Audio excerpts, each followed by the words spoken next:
Hello, my name is Jerry Sarmiento and welcome to our show on the internet, Mesanote Bites. Today we're shooting from Mesanote's bar and this is episode number 3. In episode 1 we talked about the importance of the aromas in wine, the fact that it's actually your memory banks, your olfactory memory banks that allow you to remember different scents and aromas from childhood to adulthood throughout your life.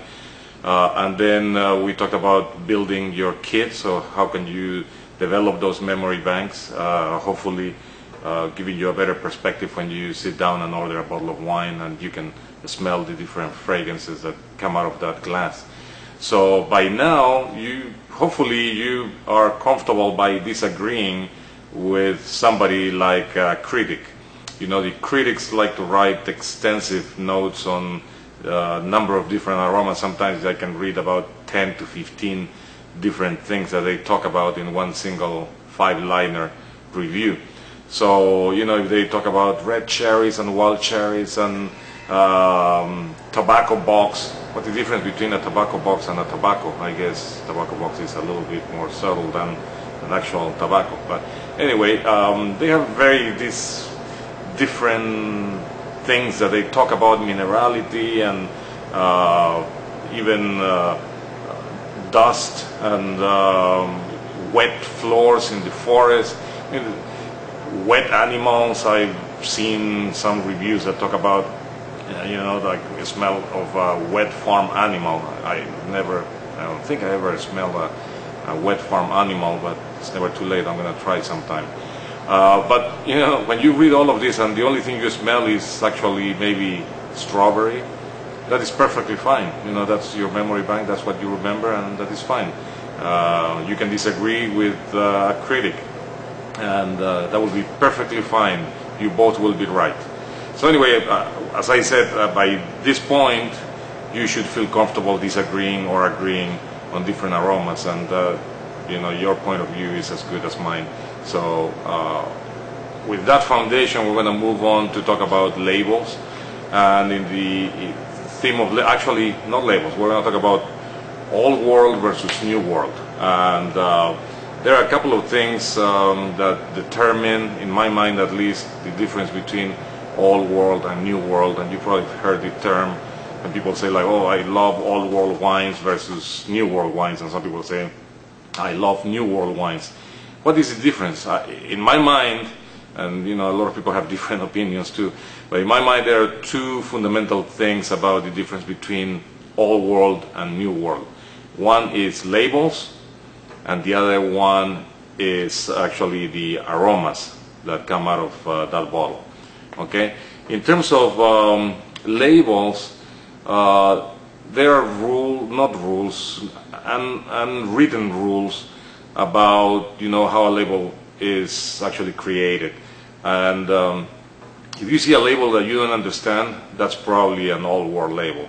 And if there is a very straightforward label that shows the grape, that is probably a new world label. Of course, there are exceptions. But let's talk about the majority of them. Okay, I have a few wines here I'm going to show you. For example, this is New World Avalon Cabernet Sauvignon from Napa Valley, California. It very clearly says there that this is a Cabernet Sauvignon grape. It says the vintage is 2008. The house is Avalon and Napa Valley. I mean, it can't be any easier than that. You can identify this wine very easily. And some people say, I love cabs. Well, here's the cab. Okay. New World also, Cabernet Sauvignon from Argentina. This is Tilia Cabernet Sauvignon. And as you can see here also, it says the year, 2008, the house that makes it, or the name, and the grape, Cabernet Sauvignon. It has some other information like the alcohol content in the back, etc., etc., and a nice little picture. But this is also very easy to identify. You go to a restaurant and say, again, I love cabs and I want to try a cab from Argentina. Here you go. Cab from Argentina. That's New World. Same thing from Argentina, a Pinot Noir. I love Pinot Noirs, like our friend Phil, who loves Pinot Noirs. He's a Pinot Noir from 2009 from Umberto Canales, the house. What else do you need to know? Nothing else, really. It's from Patagonia, Argentina. New World wine. Very easy to identify. I love Pinot Noirs. Here you go, Pinot Noir. Malbec. It's a Malbec New World from Argentina. The label, Intimo, is a Malbec grape right there. The house is Umberto Canale. And again, you know, I love Malbecs. Here's your Malbec, Malbec from Argentina. No problem. Okay, now we go to Old World. And I'm not going to talk about French wines. French wines are even a step above in complexity. And by the way, we're going to have special episodes to talk about the region. So we're going to have a region, a California region, and within California, you know, you have Napa Valley, you have Sonoma County, you have Alexander Valley, you have on and on and on. And besides California, you have Oregon, and you have Washington State, you even have New York, the Finger Lakes area. So there's quite a lot of stuff to cover. So we're going to have a California segment. We're going to have an Italy segment. Within Italy also, you have you know, Tuscany, you have the Piedmont area, you have the Verona area, you have Sicily. I mean, it can get a little bit complicated, but you know, we do it slowly. Hopefully you're gonna have fun and learn quite a bit about the wines. I'm gonna have a session on France, of course. France is gonna be Bordeaux, and within Bordeaux you have the left bank, the right bank, between the lakes, the river, sorry, between the rivers region. I mean, it's quite a bit. The Champagne area, etc., etc., etc. So today I'm not going to talk about any of that. This is just an overview on the old world wines. We're going to show you some things from Italy. Here is an example. Okay, this is Montepulciano di Abruzzo. Okay, here is the house, Levata. It says Montepulciano d'Abruzzo, 2008. It has a little thing here that says Denominazione di Origine Controllata, or DOC. That's the appellation. And we're going to talk about appellations also. That's another subject. But for now, suffice it to say that this is a wine that is made in the Abruzzo region, made from Montepulciano grapes. So this is kind of a little easier to read, although Montepulciano grape is not familiar for most people in the US. We know about Cabs, we know about Merlots, we know about Pinot Noirs. We don't know about Sangioveses, Montepulcianos, Toros. I mean, there are tons of different grapes in the world. So this is an old world wine, but more modern looking label. Here is a classical. This is a Chianti. Okay, most people think that Chianti is a grape. It's not a grape, it's a region. And by the way, when we talk about Italian wines and Italian labels, you're going to know that, or you're going to learn that Chianti is a region and there are sub-regions within Chianti, like Chianti Classico. Some people may think that Chianti Classico is a higher standard or a higher level of Chianti. It is not. It's a region. It's like we have Cyprus and Cyprus Classico, and we make chicken here in Cyprus and we make chicken in Cyprus Classico. There's no difference. I mean, theirs could be better than mine could be better than them.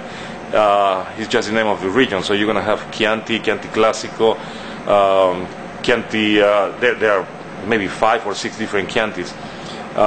So Chianti doesn't say what the grape is anywhere in here. You're going to see the label says Villa Rogole, which is the house that makes it, the year 2009. The appellation, which we're going to talk about in the future, this one happens to be a Denominazione di Origine Controllata e Garantita. That's a guaranteed and controlled origin, which is the highest level appellation. And when we talk about appellations, we're going to find out that in Italy, highest level doesn't mean better quality. So just keep that in the back of your mind. But Chianti is a region, and Chianti has regulations that mandate what percentages of certain grapes can go in here. And 2 of the grapes that are forbidden in the Chianti region are Cabernet Sauvignon and Merlot. So the only grapes that are allowed are Sangiovese, minimum of 70%, I think. I don't remember. I have to look up the actual rules. But there are a couple of other grapes that are allowed.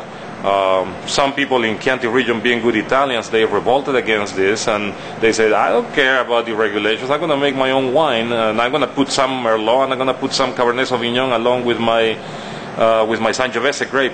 Well, they cannot call it Chianti because it's protected. It's a DOCG appellation.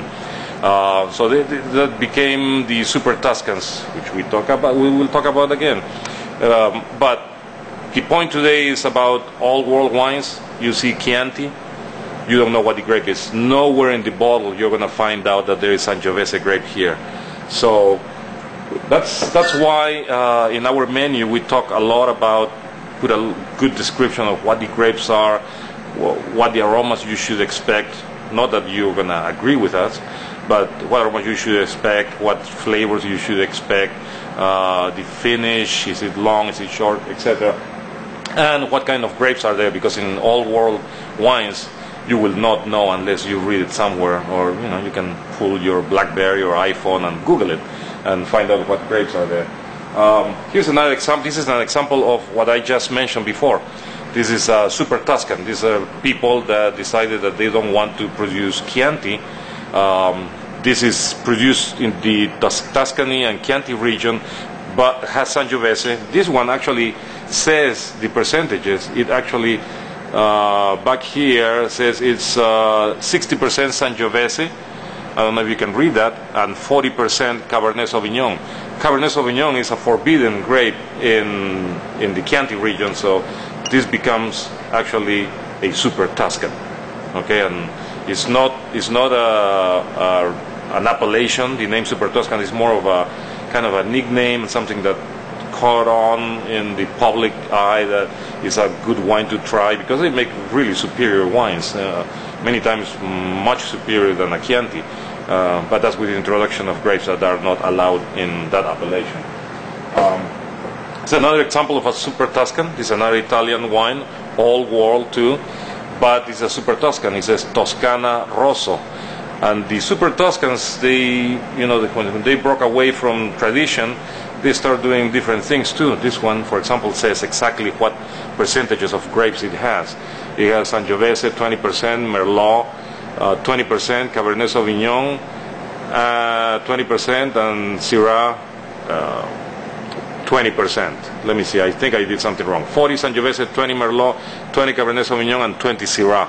So there are 4 grapes in here, and it specifically says what's in the mix. So here is an interesting, typical label from all world. It says Cananu di Sardegna. Okay, if you're not Italian and if you don't know about the grapes, you won't know that Cananu is actually a Grenache or Garnacha grape. That's the way they call it in Italy. So this one shows the grape, but nobody knows what it is. Sardinia is the island of Sardinia, near Sicily, or across from Italy. And this is a Riserva, the 2006, is made by Sella y Mosca. That's the house. So it's a little bit complex, just because you don't know Italian, you don't speak Italian, you don't know that Cananu is a grape, and Cananu is actually a Garnacha or Grenache grape. But the Italian labels are becoming more user-friendly. Actually, the French wines are becoming user-friendly. I have started seeing bottles of French wine that actually say it's a Cabernet blend with such and such other grape, with a little bit of Syrah, this and that. It's geared towards the American market, with the economy the way it was last year and still is. French wines have suffered quite a bit, and when you go to the store and you don't understand what the label says, and it's a $100 bottle, I guess you're going to skip it and go for a cab from Argentina, which is a fraction of that cost. So they have suffered quite a bit, and they are redoing their labels. Some houses are becoming smarter and are making labels geared towards the American market. Here's a Spanish wine.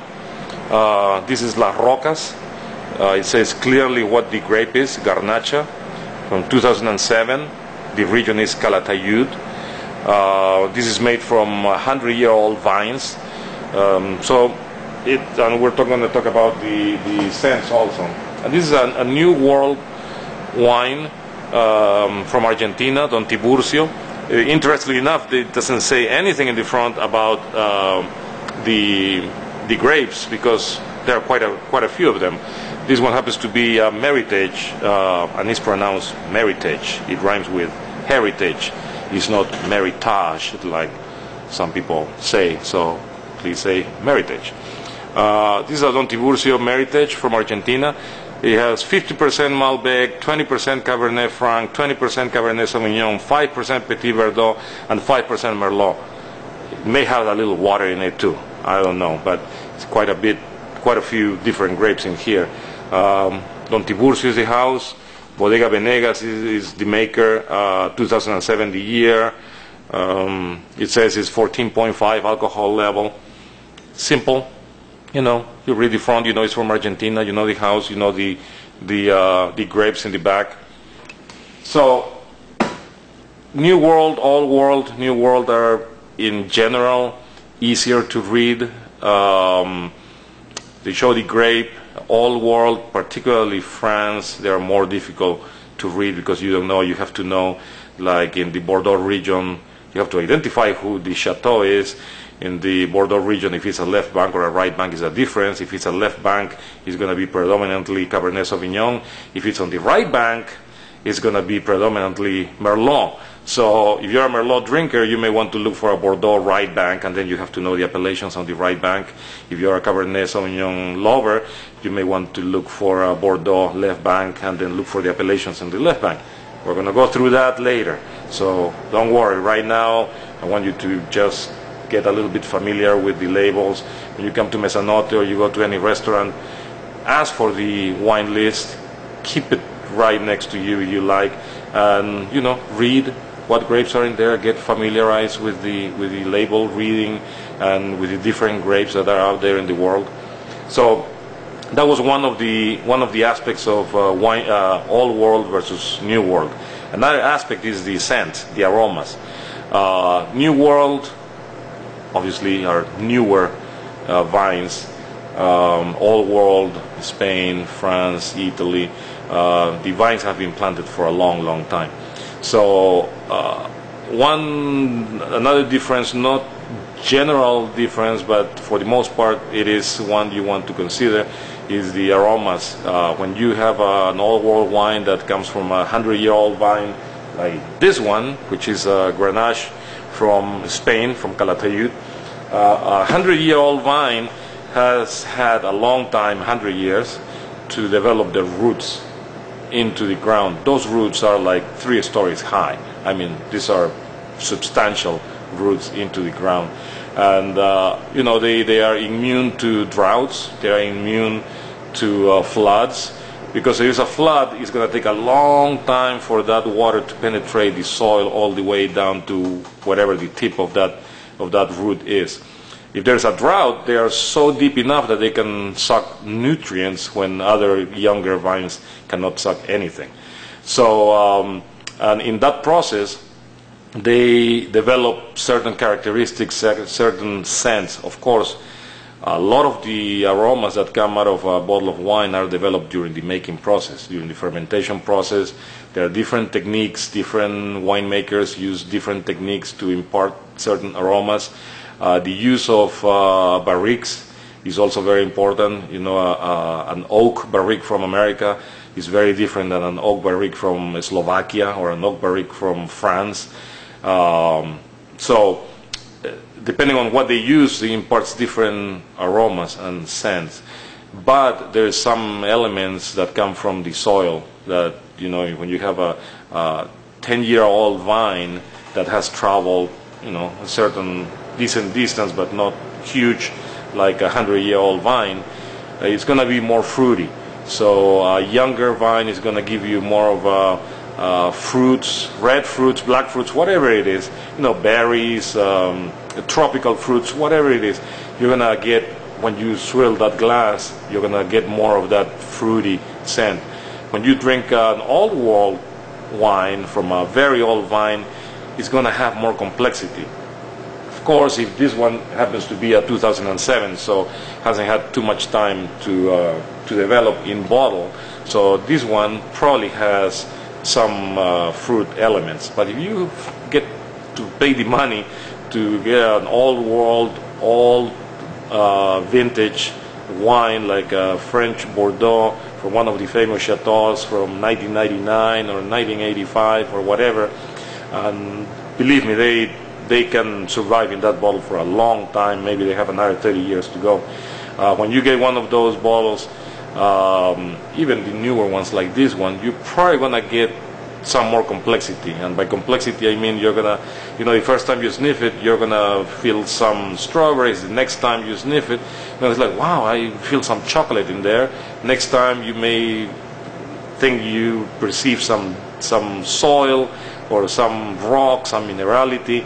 So there's going to be some elements that are not fruity elements, and that is, again, it's not a rule, but it's more of an indicator of what an old world wine is. So with that, I think I covered pretty much the subject on difference between old world versus new world. And now we have, the importance of aromas in episode 1, how to build your kit in episode 2. We talked about old world versus new world, and a little brief introduction on labels from different regions on episode 3. So we're going to continue building on this. Hopefully you're picking up some knowledge. Go Google up some things. Come to our restaurant. Go to any other restaurant. Ask for the wine list, pick a wine that you think you're gonna like, read the description, smell it, agree or disagree with the comments on the menu, but above all, enjoy it. Life is too short, we have to enjoy it to the max. So please have great food, great time, great wines, enjoy life. So I'll see you next time here at Mesanote Bites. Thank you, have a great day. Bye.